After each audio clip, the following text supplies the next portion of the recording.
Welcome again. My name is Chris Valley, and I serve as the Hospice East Bay's Executive Director.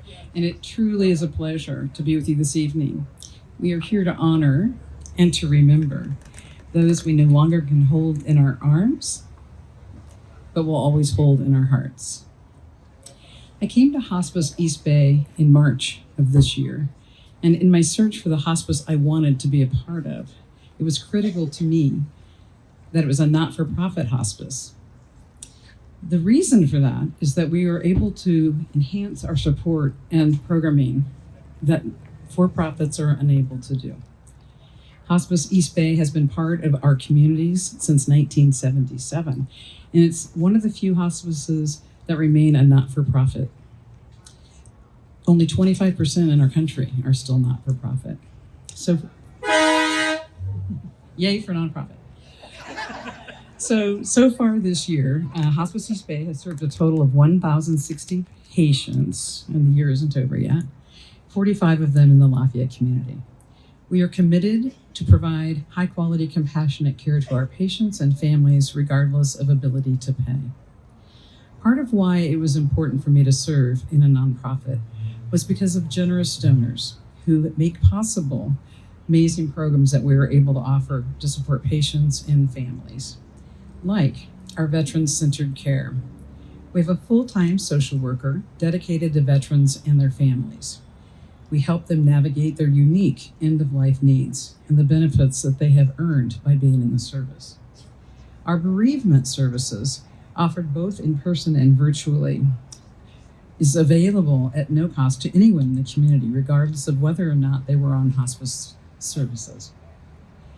We have Full Circle Aftercare.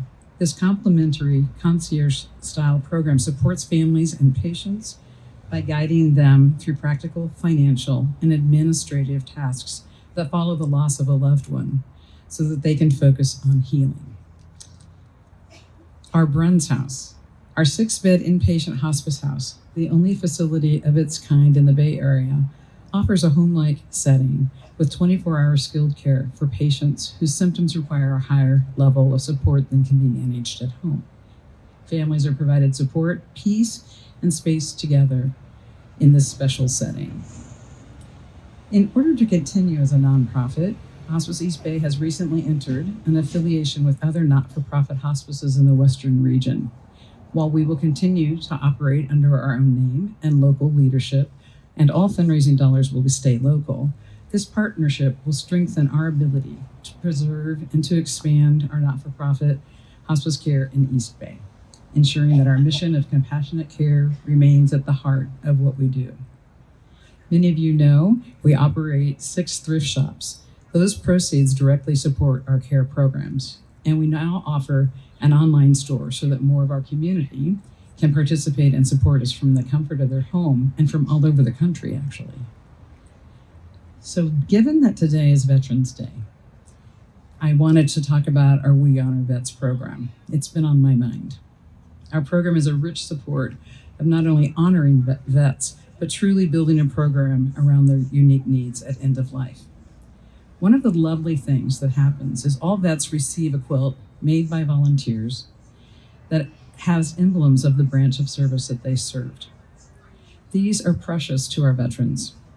We had an in-home patient who needed to be transported to our Bruns House, and while he was in the ambulance, he didn't want to go yet, and the nurse was talking to him.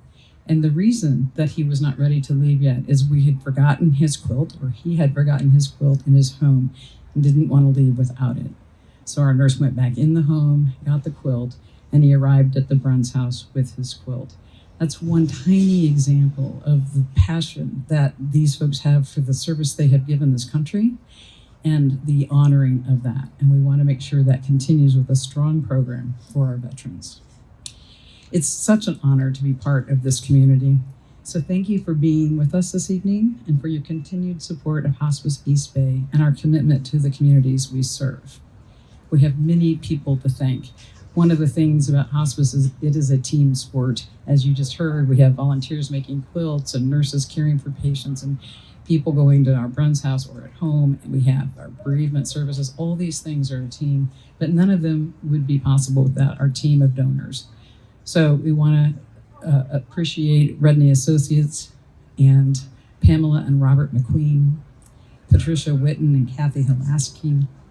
Special thanks to Chris Wagg, Susan Candle, and Jim Funk, Sarah Reagan and the Lafayette Chamber, National Charity League, Roundup Saloon, the Witten family, and Kay Acker, who was honored by her daughter for her continued support of the Hospice East Bay services. Thank you.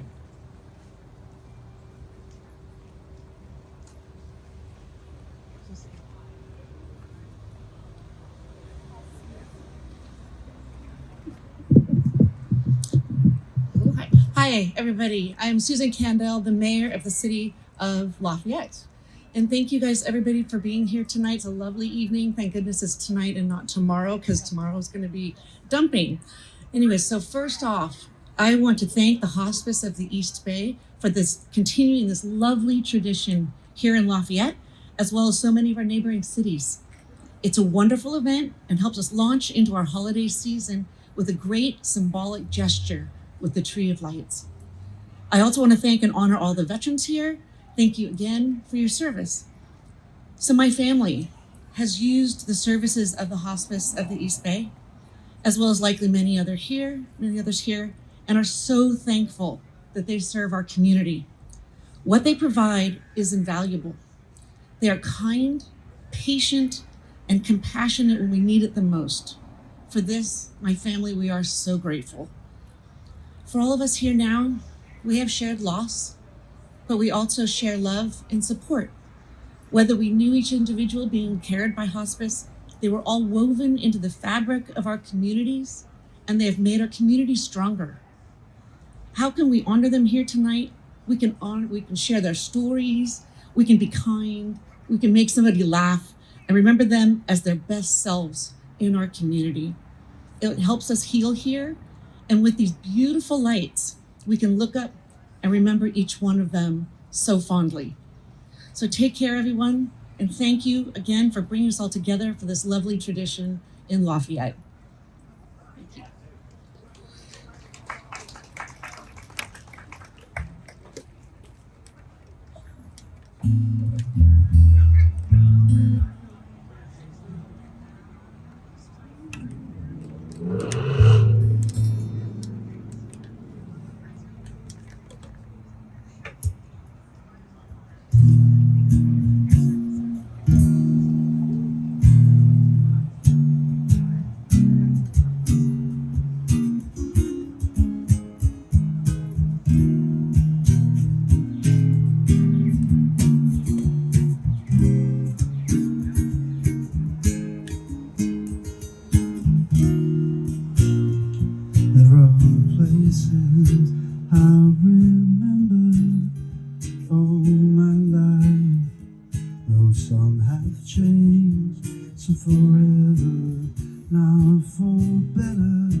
Though I know I'll never lose There's affection for people and things that went before. I know I'll often stop and think about them. In my life, I loved you more. In my life, I've loved you more.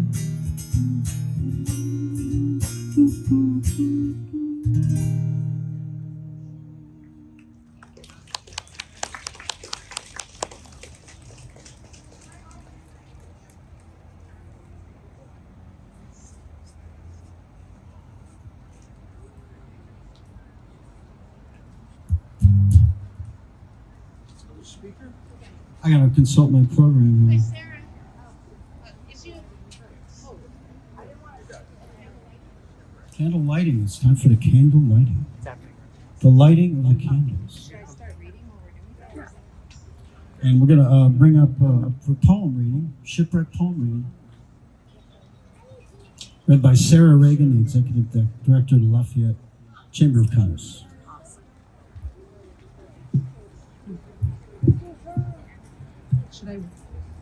I will go ahead and start with our lighting.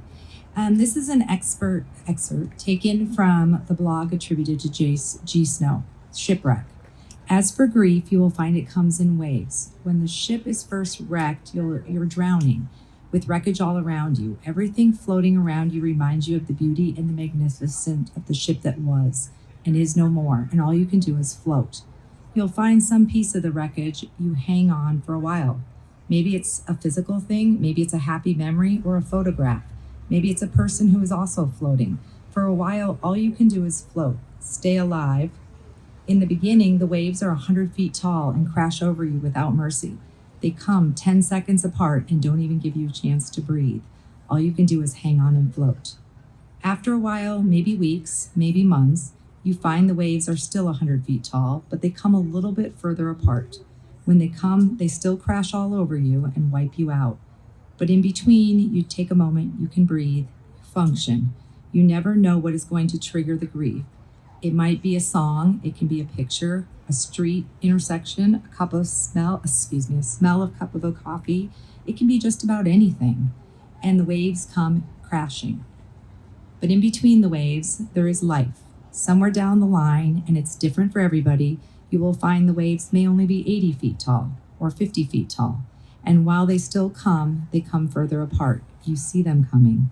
It can be an anniversary, a birthday, a Christmas, landing at O'Hare Airport. You can see it coming. For the most part, you can prepare yourself. And when it washes over you, you know that somehow you will, again, come out on the other side. Soaking wet, sputtering, still hanging on to some tiny piece of the wreckage, but you come out. The waves never stop coming, and somehow you don't really want them to, but you learn to survive. And other waves will come, and you will survive them too.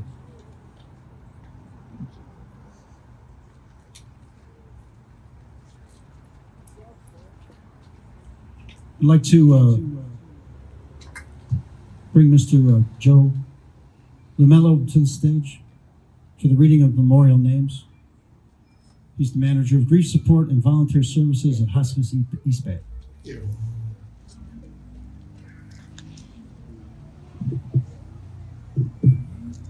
Good evening. You already heard my name.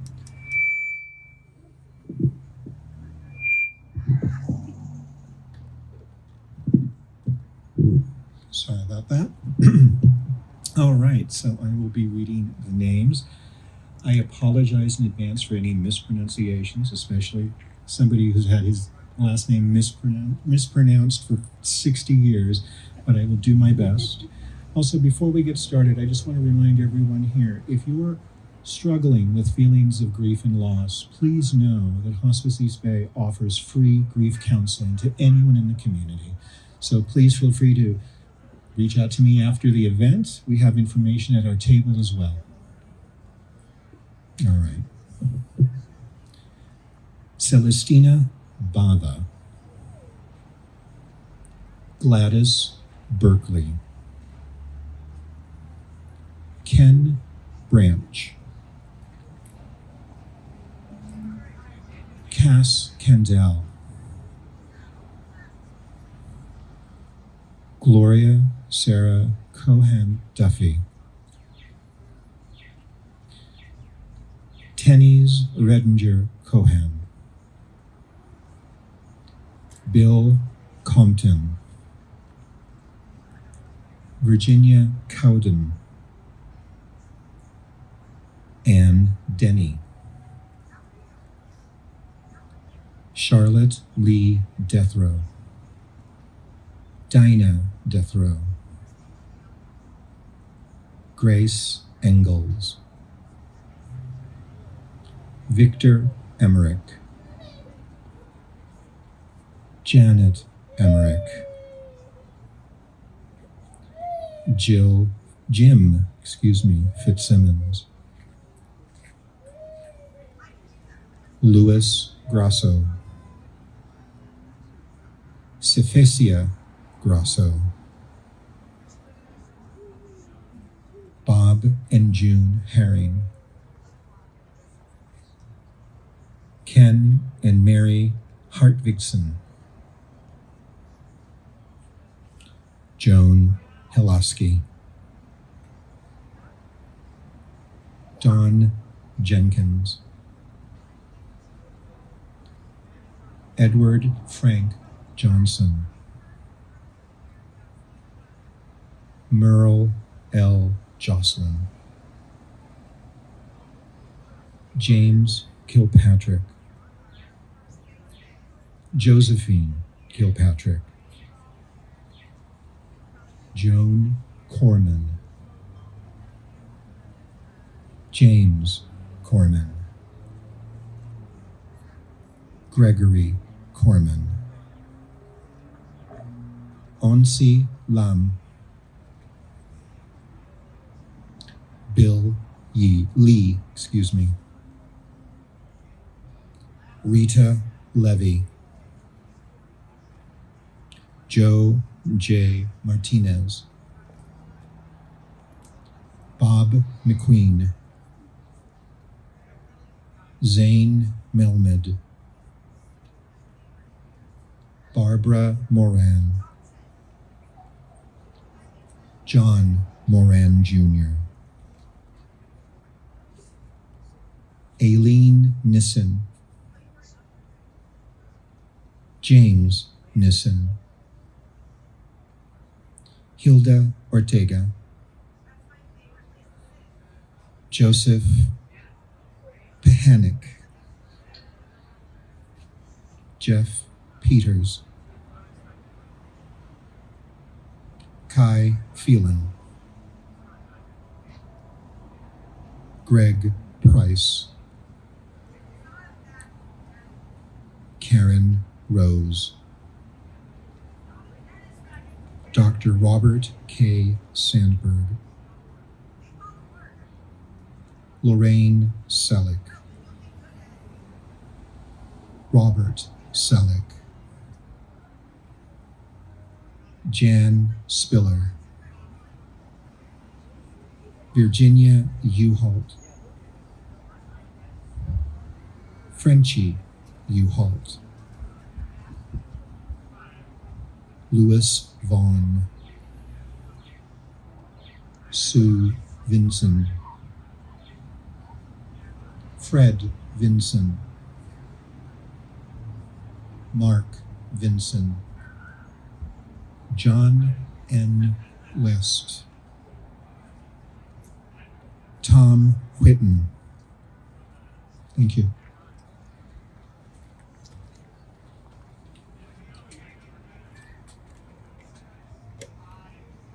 Coming up to the tree lighting? Yeah. I'm going to throw another name in. My own sister died in hospice 2 weeks ago down in Florida. Her name is Denise Cotter. I was glad she had that service there down there.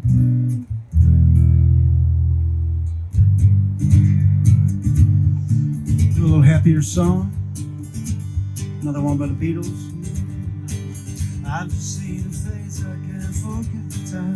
Place where we just met, she's just a girl for me. I've all over the world to see we've met. Had it been another day, I might have looked the other way, and I'd have never been away. As it is, I'll dream of her tonight. Falling, yes, I'm falling, and she keeps calling me back again. I have never known the like this, been alone and I have these things and kept out of sight. Other girls were never quite like this. I'm falling, I am falling, she keeps calling me back again. I've just seen her face, I can't forget the time. Place where we just met, she's just a girl for me. I've gone all the world to see we've met. Falling, yes, I'm falling, and she keeps calling me back again. Falling, yes, I'm falling, and she keeps calling me back again. Oh, falling, yes, I'm falling, and she keeps calling me back again. Wishing them well on their way, all of them. Wishing all of them well on their way. Thank you so much. Well, it has come to the time that I think many of us are here waiting for. I do want to really acknowledge that Hospice East Bay lost 2 of its trees this year in other communities that they have been standing for hundreds of years and fell this year. So I have to say there is a certain acknowledgement and awareness of how special this really is. And so I want us to really be grateful for this tree standing and the ability to have these lights on it. So each one of you who are here to honor someone or remember someone tonight, when you look at this tree, please find a light that will remind you when you're going in this community day in and day out of how important they were to you, that you took this time to honor them tonight. So may I present to you the Lafayette Tree of Lights.